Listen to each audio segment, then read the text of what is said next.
Welcome to the Tiny Box Dialogues. This series was created to share the knowledge of our experts using real examples from real people with real stories. Welcome to Tiny Box Dialogues. Today we are speaking to Dan Warburton about some unique work he does with one of the most traditional industries, law firms. Dan has over 15 years of experience in working with B2B service providers and small law firm owners to dramatically increase their revenue while also streamlining their business operations so they can enjoy the success that their business brings with their loved ones. Now, Dan, this was not an easy path to get here. You have faced real hardship as an aspiring entrepreneur. Can you please tell us a bit about this, and then we'll dig into this, why law firms? Well, I think any small business owner, entrepreneur, or anyone who wants to live the dream that's watching this knows that though some speak about it being easy and it happens overnight and being in the right time, the right place, I personally have never heard of anyone that's made it quickly, and I certainly have not. I've failed in over 30 business ideas before I succeeded. And some of them just didn't even get off the ground. I've gone from being Adrenadan, the DJ, to Super Dan, the handyman, to leading a team of 9 doing property maintenance and renovations for, high-level London property owners. Yeah. To then speaking, traveling around the world, learning to sell from the stage, learning investing, value investing, all sorts of training, sales training, like you name it, and I've tried it. And all of it culminated in me finding out that I'm actually really enjoy guiding others to succeed. Yeah. And over time, I used to be very broad, just anyone ambitious, anyone that was up to something. And eventually it's then gone down to entrepreneurs, business owners, and then B2B services CEOs. In other words, business owners that offer services to other businesses to succeed.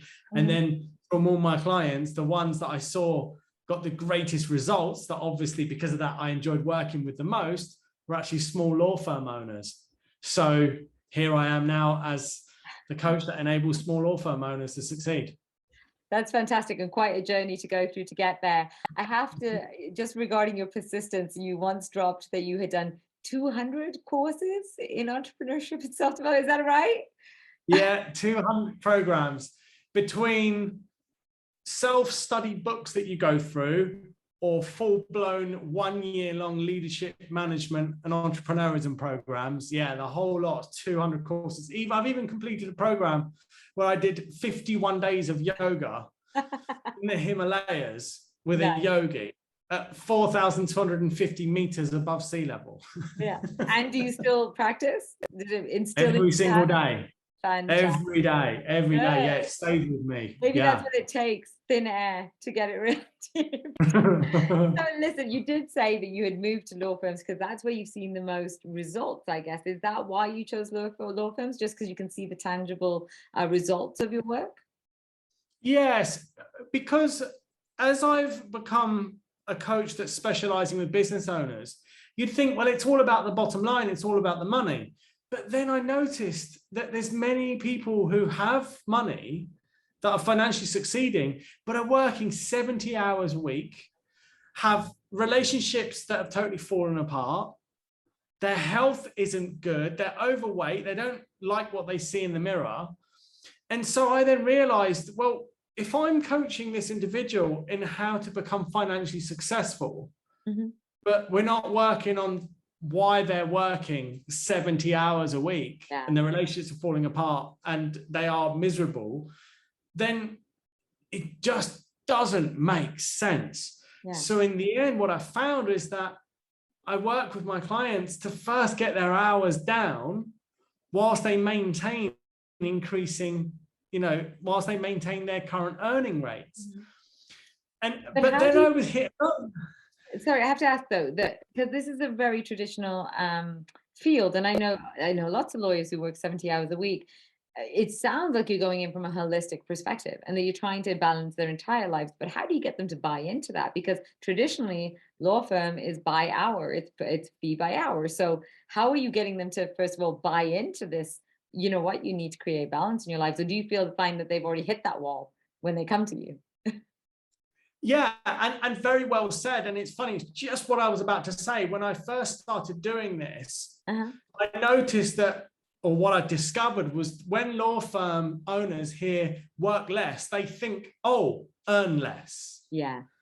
And so they just didn't get what I do. And it's taken me 4 months of changing the messaging round before, now having a steady stream of clients in this. Yeah. And the point is work less, but increase profits. Yeah.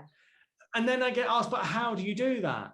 Well, the main thing is, as you said there, if you charge an hourly rate, you need to work an hour to earn that hour. But if you shift to a value-based quoting, which is where you quote your clients on a piece of work to be done, then you've got a fixed amount that you're earning to complete that piece of work.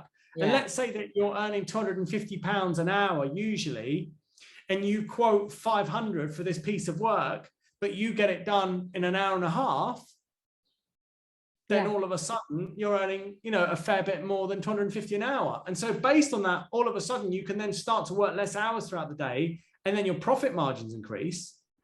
But then the next thing is why not have somebody else do the fee earning work on your behalf? And then for each hour that they're working, and when you couple that in with the value-based quoting model, instantly you get to a point where, if they cost you £60 an hour, but they bring in £250 for that hour, you're earning £190, but you haven't worked. So you've worked 0, but earn 190 in that hour. But the thing is with especially small law firm owners, because they come from a study background of books, they haven't learned how to delegate. They haven't learned leadership. They don't know how to make a straight request of others, hold them to account, and to manage them. And it becomes such an emotional nightmare for them, and all the training, that when they try it, they give up and they come back to just doing everything themselves, and then they're back to the 70 hours a week work. So there's a big trust component of that. I mean, it is law, and they don't want their neck on the line if something goes wrong. So I think there is a lot of barriers there to them trusting the people that they delegate to. And absolutely, it's not like you delegate, you let them deal with the client, do the work, deliver the work. Not at all. Absolutely, because as you say, their neck is on the line. But it's very simple to have the fee earner and you turn up on a call at the same time with a new client. And then you speak to them about the work you're going to do, and you say, Charlie or John or Samantha here is going to be working with me to get your work done for you. We'll have it done by this date. It's all agreed between you. And then when you hang up, they then go and do the heavy lifting. But then you, as a small law firm owner, just check the work and then submit it.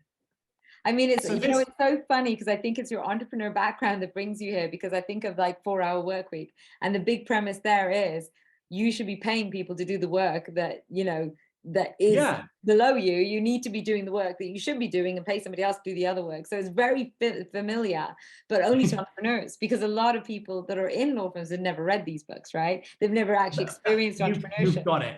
You've got it, because they've gone through education and years of law, for training, to know that they work an hour, they get paid for that hour, then they go and launch their law firm. It's only them on their own. They never up until then have ever thought of delegating or having somebody else support them. That's great. That's really revealing. I mean, that's great that you've gotten to the point where you can commit some of this, and you have the proof points to back it up now, right? Because you've worked with a few different firms. Yes. I mean, one of my clients recently added an extra £192,041 in revenue after working with me for 12 months. And she was working 70 hours when she started, and now she works 35 a week. Well done. That's an incredible number. And but then somebody would be thinking, oh yeah, well, that 192,041 has just gone paying other people in wages. No, her profit margins have increased as well. That's so right. Yeah, absolutely. And that's just one of the stories I've got I can share. Okay, we'll share some more in a second, because I think that you're very much touching on what's come up in the pandemic, is that people are looking for purpose-led, value-driven work, and this And what I always say is, what you pay gets done. So if you're not incentivizing the right way, then of course you're not going to have the right outcome. And by changing and shifting to a value-based work ethic, then you can create these bigger margins actually. But I do want to dig into, because I think you've got some really concrete tips for people. So I really want to dig into these 5 tips that you think are most important to achieve this. If you can just high level name them, and then we'll dig into each one, that would be great. Yeah, sure. I mean, this is kind of like my mantra. I have it here on screen. It's like my formula, and I call it the lawyer who gets the cream formula. And what it does is it enables a small law firm owner to gain an extra around about 200,000 revenue in a year, whilst decreasing their work hours, whilst also dramatically increasing their profits. And all of this, and this goes for any small, business owner, especially one that offers services to other businesses. The first thing is what I call set vision aligned quarterly financial and lifestyle target plan. In other words, and lifestyle, that being the key. And lifestyle, yeah. And lifestyle, yeah. Because as you're saying, living a value-based lifestyle, it's like you can go and aim to earn all this money, but unless you write down whilst working 30 hours a week, if you don't write that down, you're leaving it open to building a business that enables you to generate whatever, target you go for. If you do it the right way, get the right support, and it all goes to plan, but you haven't stated with how many hours. And so you could easily be building a business that then burns you out. Yeah. And then also, where do you want to live? Do you want to be remote, or do you want to be able to go to an office once or twice a week? If you don't state either of those, you build a business that whenever you then want that, you're not able to do it because your business relies on you having to travel or having to be somewhere at a certain time. Yeah. So all of that needs to be clearly defined to details. Yeah. Because it's the future that we're choosing that governs and dictates the choices that we make today. Excellent. Yeah, cool. I absolutely agree. I mean, if you can get people to buy into the lifestyle goals as well, well done. Well, yeah, I mean, I don't see the point of not living by choice. Yeah. You're either living at the effect of the world and what your industry says you should do, what your mum and dad say you should do, and you're just doing and doing and doing and doing and doing and doing because everybody else says that you should be doing and doing and doing and doing. But that's not living, is it? Surely living is when we have a dream and something that inspires us, and we wake up every day feeling inspired to create that vision for ourselves and those that we love. Maybe not. Maybe it's different for others. I don't know. I think, you know what, even if you don't have a family, it could just be traveling and enjoying culture. It could be spending more time at the tennis courts. It can be anything that you define that makes it so that you're not sitting there working. And I think that's the important distinction is, you've earned this, you've done your work, you've done the education, whatever you choose to do with your free time, just make sure there's free time, right? Okay, cool. Brilliant. Yeah. So then the second part is set and repeat 7-day action plan. Okay. So in other words, once you have that vision, it's about keeping the inquiry in mind. What is the very most effective action I need to take this week to be on track for that? The house, the dream, the finances, the relationship, the health, the well-being, all of it then scheduled in on the one scheduler. Okay. If you schedule in all your work and you haven't scheduled in time for keeping fit, healthy, or sleeping, then where's that going to go? What, you mean there's not more than 24 hours in a day, Dan? The point is if it's not scheduled in, it's not happening. Yeah. It's as simple as that. People say, oh, I'm terrible at keeping fit. Okay, when are you going to the gym next? Oh, I don't know. Yeah, when I find time, when you schedule time. I find, that's right, exactly. Time box. I have friends who are really dedicated to time boxing, and it's a very good tool. It's something that even Best Self Journal has made their money on. It's that you just block every half hour. Every half hour is scheduled. That's it. Even your break, even your lunch, everything is scheduled. And you find you focus so much more when you time box. Anyway, great. Okay, great second. And you're absolutely right. And the other thing is don't just have a pile of work and then in your scheduler put attack pile of work for 2 hours. Do people do that? Yeah, a lot of the small law firm owners do it. Okay. And so what happens is they're working and working and working, Yeah. not really sure how much more work they've got and what deadlines they need to hit what by, because they're in such a panic of just doing and doing and doing. And probably doing work that they shouldn't be doing, to be fair. Like, you know, not That's doing the right. important and Or urgent just stuff. not, yeah, or not prioritized in the right way. Yeah. So the first thing is schedule in time for scheduling. Yeah. I know, it seems ironic, doesn't it? It seems counterintuitive, but it's like the people I know who spend the last part of Sunday, they look at their next day and they just want to schedule it out. And I'm like, you know, that actually makes sense, because you wake up on Monday and you're ready to go. Like, instead of this stress of, oh my God, I'm back at work. You know? That's it. Yeah. Or what should I be doing next? Because what causes us to actually become very tired by the end of the day is decision making. Yeah. The few decisions we take out, the more energy we have. Yeah. Absolutely. Nice. Love it. So actually, then this is good advice for everyone, not just law firms. So well, this is it, right? Yeah. So then the third thing is design ideal team plan. Okay. So if somebody wants to be pocketing 1.2 million pounds a year, it's like, okay, so let's see if you could earn that on your own. Yeah. What would your hourly fee be whilst you work 30 hours a week? Yeah. You'd have to be a lawyer that defends the Queen of England to make that possible. Do you know what I mean? Right? So if that's not possible, then you need to actually work out how many staff members do you need in your team to hit that financial take-home target. Very cool. Yeah. And until you've worked that out, all you're doing is thinking, right, I'm going to grow the business. You have a rough job outline. You interview them, you get them working, and then they're working and working and working and doing and doing. And then you're working and working and doing and doing and doing. But why? Yeah. Like, you haven't actually worked out what is it on my plate that they can lift off and they can handle for me, whilst ensuring it's adding towards the dream of hitting the 1.2 million take home a year. It's so, do you know what? I know so many entrepreneurs who have this issue, because even myself, I just finally hired a virtual assistant, and I'm like, why didn't I do this years ago? Because it just takes so much of the nonsense off your plate that you can really focus on the creative and quality side of things. And I just find it so funny that you say that, because I haven't done that calculation. But I know it's helped me. I know I should have done it sooner, but I haven't done the calculation.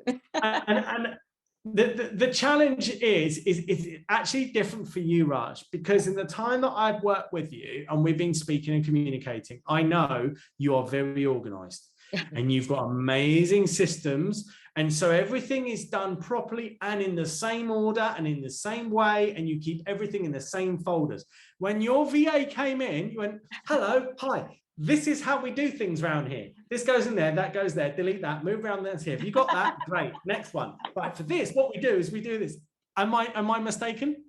Do you know what? I've got to say for the audience, he doesn't know me that well, but damn, he really nailed that. and so this is the catch. Most business owners have not systemized and refined their whole systems and procedures. So when they then employ someone, they're expecting that who are employing to start snooping around, working it out and saying, oh, what you need is this and what you need is that. It does not happen. You need to have the system down and flowing and then plug somebody into it. Yeah. Which is actually your number 4, isn't it? The core systems. Yeah. And then, well, I moved it around a bit, but number 4, core systems and delegation. Yeah. So once you've then got the core system set up, then you can delegate them. And you can't delegate them until you've got the core system set up. Yeah. But here's the other catch. Most small law firm owners think, oh, let me start off by delegating the small stuff. And so they then employ someone to start doing the small stuff. Yeah. But then they find that they've got more training to do to first create the systems to then have them take over the small stuff. Yeah. But then they're having to work hours and noticing that they're paying somebody to do the small stuff on top of themselves, still having to manage the aftermath of what is created from them doing their work. So then they're still doing the same amount of admin while somebody else is. Isn't that so crazy? They then get this experience of, I can't grow a business because even when I employ other people, I'm still working the same amount of hours or more. Yeah, and you, like you say, it's because you didn't have the systems and processes in place that somebody else can plug themselves into. It's actually Very not just that. Yeah. It's not just that. What's that? The way that you have somebody actually handle the small stuff is you employ somebody to first handle the fee earning and the business development in one. Mm-hmm. What that is somebody you take on board who's good with people, who can pick up the phone to all your clients, say, hey, how you're doing? We did this piece of work for you this time last year or 3 months ago. Just checking. Was it all okay? Everything fine? Is there anything else we can do for you? Okay, great. Do you know anyone else who might be interested to have a conversation with us that we could also do this for them? And that way you're generating more work. Mm-hmm. But because that person is also able to carry out the work, when the work comes in, it doesn't fall on your plate. They're able to do it. What that does is it then generates more revenue and then more profit. So they are then paying for themselves. And because they're in the business and because they are, you know, the younger employee, it's absolutely fine to make a request of them to then also handle the admin that goes with what they're doing. And then you plug in everything that you're doing, and then they become the leader of the fee earning division of your business. Now, I find that very interesting. I just want to dig into that just for a second. I know we're going to run out of time soon, but because a lot of people do think it's just the small stuff, it's just the small stuff, right? But even simple things like social media, I have found, like, if they do not understand what your business does and what your fundamental content and delivery is, how can they possibly post a post for you? Like, and this is something that really blows my mind. They're like, oh, they'll deal with the social media. How can they? If they don't understand the business, how can they know what to promote? So I really like that you say that, because I think that is very much the opposite thinking for a lot of people. Oh, just take that off my desk, it'll be fine. But how do they do that? How do they do that? And also, and the other thing is the social media activity that you're doing creating a steady stream of connections that then become paid, you know, paying clients? Because if it's not, let's just call it a mess, a social media mess, then you're just delegating out and paying somebody to carry out a social media mess. That's it. Doesn't work. You've got to crack it first. You've got to understand how to do it yourself first, and then you can have somebody else take it over. Or outsource it altogether. But the problem with that is when you outsource, is that individual's running a business. And if they gain other contracts and they get more work in at some point, they might not be able to continue doing what you're doing. And then you're left with something that's kind of starting to work, but you don't know where it's left. You can't take it over. You don't know how it works. So then you get left back to zero. It's the same thing. You won't know your core system, so you can't take it over. That's Fantastic. it, exactly. Okay, great. And there is a number 5, I take it. Number 5. What did I say the number 5 was at the day? You said automatic sales. Yes, I still have that one in the same place. Number 5, automated sales systems. Yeah. And so what this is to make sure that the business can continually not only fund new employees, but keep adding to the profit margins, is there needs to be automatic sales systems in everything that you do. And all that is a reminder, you know, work completed for this client 7 days ago, pick up the phone to them. You know, and ask them, you know, how did it go? Is there anything more we can do? And then an automated system that says, you know, not heard from client or dealt with client since 3 months, contact them again. And then also adding so many new connections on LinkedIn and so many new messages on LinkedIn, and sending, you know, some free information that's useful to people, and having that. And then also offering your existing clients to be on a mailing list to be sent insider tips or insider secrets of the industry that's going to help them in their business. So it's something really valuable. And you know, this goes back to email lists. People say, oh, it doesn't work. Yeah, they don't work because you just keep trying to sell and make offers. Yes, you need to give them value. Just keep giving value, keep giving value. You then stay on their mind. And as soon as they have a nightmare and they know that you're good at dealing with it, your phone rings. And so when you've then got that set up, it then enables the business to successfully grow and exceed financially. So that takes me to the question before we close up, is that, you know, you talk about technology and you talk about this automatic sales system.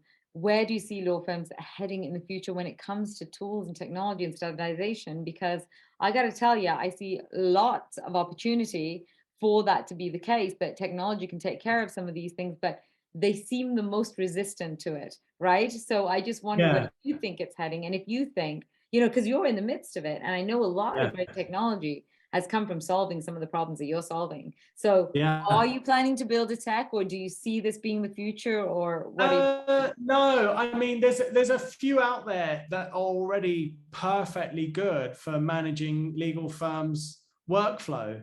But the challenge is how does a small law firm owner move from their archaic system or their Google Sheets? They think they're up with tech because they're using Google Sheets. How do they move from that into this new system? It's completely overwhelming, and it needs to be done at the right time and in the right order. And usually it's when you have your first fee earner working with you, who's also handling the admin, that can take on researching, finding the right platform for you, and then bit by bit be moving everyone to the new system. And then they can train you, the small law firm owner, how to then transition into the new system for you, so that you don't have to worry about all of it, and it's handled and created in-house to make sure that everybody knows what they're doing. So this is another area where you see that delegation would actually be the way forward, because you bring in this younger junior person who can develop it and put it in place before they even transition you to it. Yes. Okay. Yeah, absolutely. Yes. Somebody in your team starts to work with it and starts to use it, starts every new call that comes in. The first thing you do is you get their first name, last name, email, telephone number. You create, a new client file. And then you ask them, what do you need? And then, if the phone gets hung up, we get too busy, you're actually tracking. We had a phone call with an inquiry on this date, and and it's tracked. You're staying on top of it. Yeah. And now there's amazing platforms that will now track all that. And then you can mark it to emailed quote. And then you can mark it to recontact or underway, completed, awaiting invoicing. And then all you've got to do is, on a little drop down, is click, right, what new inquiries have come in? Who's waiting for a quote? Who do we need to invoice? I mean, Pipedrive has been around for ages, and we've got ActiveCampaign and MailChimp. There's so many tools that can help. But like you say, if you don't understand your processes first, you don't know your flow of information, then you can't implement. I always say this, it's a strategy before technology, and then you implement the technology for your strategy, right? So that's fantastic. So very good. Let's think about your final takeaways that you would like leaders to leave with, because I think I'd like to come back to where you started, which is fundamentally the balance. So is there any aspirational thoughts that you would like to throw out there for any lawyers that might be listening, or any small firms that might be listening? Yeah, I mean, just my experience is, like with another client I'm working now, she's been growing her law firm now for over 20 years and is still burnt out, exhausted, working 70 hours a week, and barely managed to grow it past 6 employees. And she came to me and she was in tears. And the first thing that we did was actually schedule in when she's going to do her work and when she's going to live. Amazing.